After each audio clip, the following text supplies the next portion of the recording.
حضرت زید بن ارقم رضی اللہ تعالی عنہ سے روایت ہے کہ رسول اللہ صلی اللہ علیہ وآلہ وسلم کے صحابہ کرام رضوان اللہ اجمعین نے عرض کیا، یا رسول اللہ یہ قربانیاں کیا ہیں؟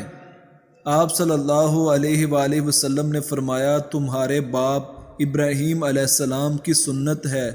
صحابہ نے عرض کیا، یا رسول اللہ صلی اللہ علیہ وآلہ وسلم ان قربانیوں کے بدلے میں ہمیں کیا ملے گا؟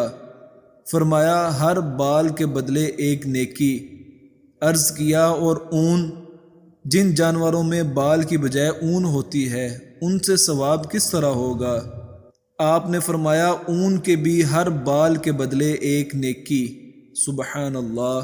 حضرت عائشہ صدیقہ رضی اللہ تعالی عنہا فرماتی ہیں کہ رسول اللہ صلی اللہ علیہ وآلہ وسلم نے ایک ایسا دمبا لانے کا حکم فرمایا جس کے سر پر سینگ ہوں، وہ سیاہی میں چلتا ہو یعنی اس کے پاؤں سیاہ ہوں، اور سیاہی میں بیٹھتا ہو یعنی پیٹھ اور منہ کالا ہو، اور سیاہی میں دیکھتا ہو یعنی آنکھوں کا ہلکا سیاہ ہو۔ پس ایسا ہی دمبا آپ کی قربانی کے لیے لایا گیا۔ آپ نے فرمایا، اے عائشہ چھری لاؤ۔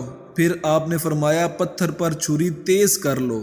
اس کے بعد آپ نے چھری کو ہاتھ میں لیا، دمبے کو لٹایا اور پھر بسم اللہ اللہم تقبل من محمد و آل محمد و من امت محمد کہہ کر اسے ذبح کر دیا۔ حضرت ابو یعلا شداد بن اوس رضی اللہ تعالی عنہ سے روایت ہے کہ رسول اللہ صلی اللہ علیہ وآلہ وسلم نے فرمایا، جب تم ذبح کرو تو اچھے طریقے سے ذبح کرو، اور تم میں سے کوئی اپنی چھری بھی تیز کر لے تاکہ ذبیح کو ذبح کے وقت آرام پہنچے۔ حضرت انس رضی اللہ تعالی عنہ سے روایت ہے کہ رسول اللہ صلی اللہ علیہ وآلہ وسلم نے 2 ابلگ سینگوں والے دمبوں کی قربانی کی، اپنے ہاتھ سے ذبح فرمایا، بسم کہی اور تکبیر پڑھی، اور میں نے رسول اللہ صلی اللہ علیہ وآلہ وسلم کو دمبوں کے پہلو پر پاؤں رکھے دیکھا۔ حضرت ام سلمہ رضی اللہ تعالی عنہ سے روایت ہے کہ رسول اکرم صلی اللہ علیہ وآلہ وسلم نے فرمایا، جب عید الاضحیٰ کا پہلا عشرہ آئے تو تم میں سے جو لوگ قربانی کا ارادہ کریں وہ نہ تو اپنے بال منڈوائیں اور نہ ترشوائیں اور نہ ناخن کٹوائیں۔ ایک روایت میں ہے کہ جو شخص ذی الحج کا چاند دیکھے اور قربانی کا ارادہ کرے اسے چاہیے کہ نہ بال منڈوائے، نہ ترشوائے اور نہ ناخن کاٹے۔ حضرت جابر رضی اللہ تعالی عنہ سے روایت ہے کہ رسول اللہ صلی اللہ علیہ وآلہ وسلم نے 2 دمبوں کو ذبح کیا جو سینگ دار، ابلگ اور خصی تھے۔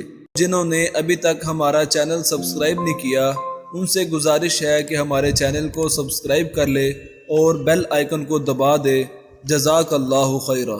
حضرت عائشہ صدیقہ رضی اللہ تعالی عنہا سے روایت ہے کہ رسول اللہ صلی اللہ علیہ وآلہ وسلم نے فرمایا، اولاد آدم نے قربانی کے دن کوئی ایسا عمل نہیں کیا جو خدا کے نزدیک زیادہ پسندیدہ ہو خون بہانے یعنی قربانی سے، اور قیامت کے دن وہ ذبح کیا ہوا جانور آئے گا اپنے سینگوں، بالوں اور کھروں کے ساتھ، اور فرمایا کہ قربانی کا خون زمین پر گرنے سے پہلے خدا کے ہاں قبول ہو جاتا ہے، بس تم خوش دلی سے قربانی کیا کرو۔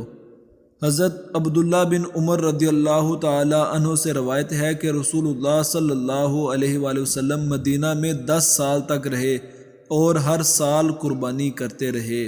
اللہ تعالی ہم کو اپنی رضا کے لیے قربانی کرنے کی توفیق عطا فرمائے، آمین۔